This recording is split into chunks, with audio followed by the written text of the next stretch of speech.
Hello, welcome to the Burlingame Public Library's book talks that we're doing during this time of social distancing.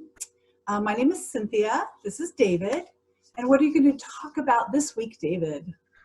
Well, during this pandemic, not very many people are flying, but you can come fly with me as I review The Wright Brothers by David McCullough. Sounds terrific. And this week I'm doing a very fluffy book called China Rich Girlfriend by Kwan. Also, just a reminder, all of these books will be available on our Overdrive service. And if you need help downloading these books, you can contact the library between 10 and 4 p.m. Monday through Friday. Just call us and we'd be happy to help you figure out how to download these titles. Thank you so much for listening. Hi, this is David from the Burlingame Public Library. My book talk today is on The Wright Brothers by the wonderful David McCullough. This is an entertaining and easy to read history of Orville and Wilbur Wright, two brothers who were as close as they could possibly be. They lived together, they worked 6 days a week together, they ate their meals together, they kept their money together in a joint account, and oftentimes they even thought together. Neither of them ever married. I guess one could say they were married to their work and their innovations. As a teenager, Wilbur suffered a horrific injury playing ice hockey when the local bully smashed his stick into Wilbur's face. He lost most of his upper front teeth, and it took him almost 3 years to fully recover. He lived as a recluse during this time, but he read voraciously and set him off on his lifelong love of learning. In 1889, Orville opened up a print shop, and the brothers began to publish West Side News. In 1893, they opened up a bicycle shop called the Wright Cycle Exchange. Around this time, Orville became very interested in the possibility of building automobiles, but Wilbur had no interest in that and encouraged Orville to think about human flight. On a dreary day in May of 1899, Orville sent out a letter to the Smithsonian that would change the brothers' lives forever. In it, he asked for all information that the Smithsonian had on human flight and the mechanics of flight. Now, there's an interesting description of why the brothers chose Kitty Hawk, a remote place on the Outer Banks of North Carolina, for their first flight tests. After all, it was 700 miles from where they lived in Dayton, Ohio. But they had good reason. And of course, as we know, it worked out extraordinarily well for them.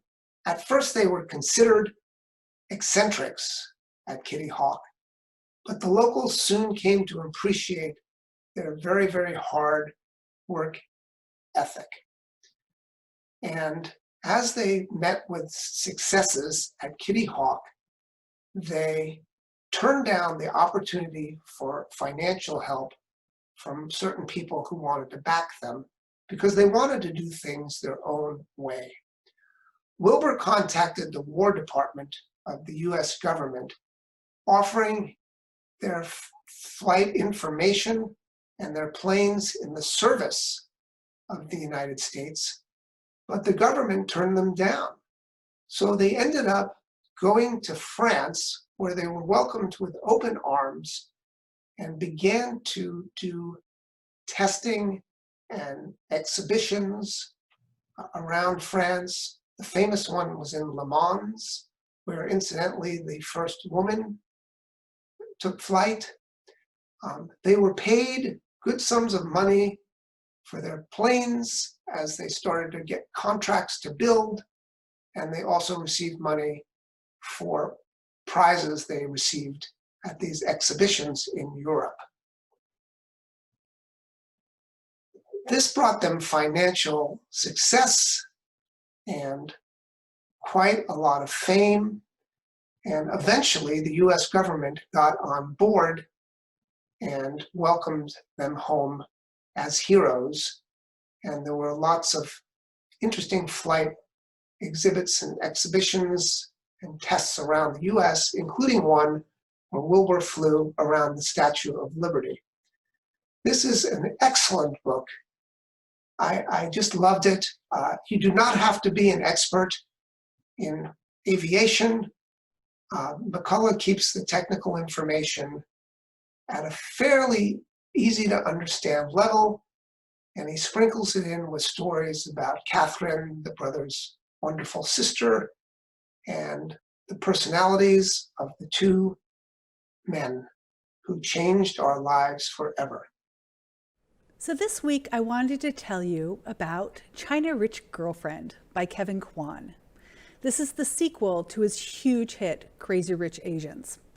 I actually downloaded this one and listened to it, and it's read by the very talented Lydia Look, who does an excellent job narrating a very large cast of characters with different ages, different accents, and it's just a terrific performance and very enjoyable. So the plot of the book follows Nick and Rachel as they're planning their wedding in California, and they're also searching for Rachel's birth father. So this was a plot point in the first book, that Rachel did not know her birth father, and Nick would like her to know him before they get married.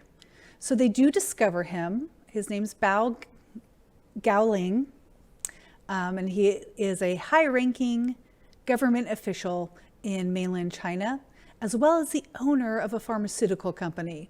And he is a billionaire, very wealthy, which makes Nick's mom, Eleanor Young, much happier about the prospect of Rachel being her daughter, or her daughter-in-law, I should say. So by invitation, Nick and Rachel go to Shanghai to meet with her father. And he's thrilled to meet his daughter. His wife, not so much. She's not super thrilled about meeting this upstart American daughter and refuses to see her. So Rachel has to sort of meet with her father and privately, and as well as she gets to meet her younger brother, Carlton, who's about 10 years younger than her. And he is, he grew up very wealthy and he's very well educated.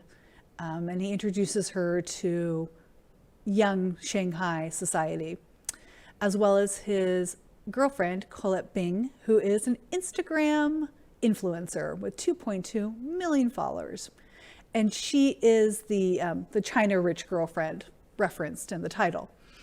And Colette is very much a character. She's spoiled, but she's super media savvy. And she also has a kind heart. She wants Rachel and Carlton to be able to have a good relationship. And she's super excited for him that he gets to have a big sister. So, she's got a good heart, but she lives a very different lifestyle than us normal people. Her idea of a very normal thing to do is to take Rachel and 20 of her closest friends to Paris for a 4-day shopping spree on her private jet, which includes a lap pool and a Buddhist temple.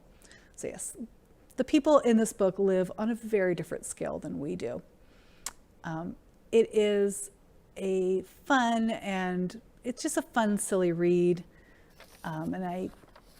Rachel and Nick are really, truly charming characters. So if you want something to just, relax and take your mind off some of the more serious things going on right now, I highly, highly recommend China Rich Girlfriend by Kevin Kwan. Thank you so much.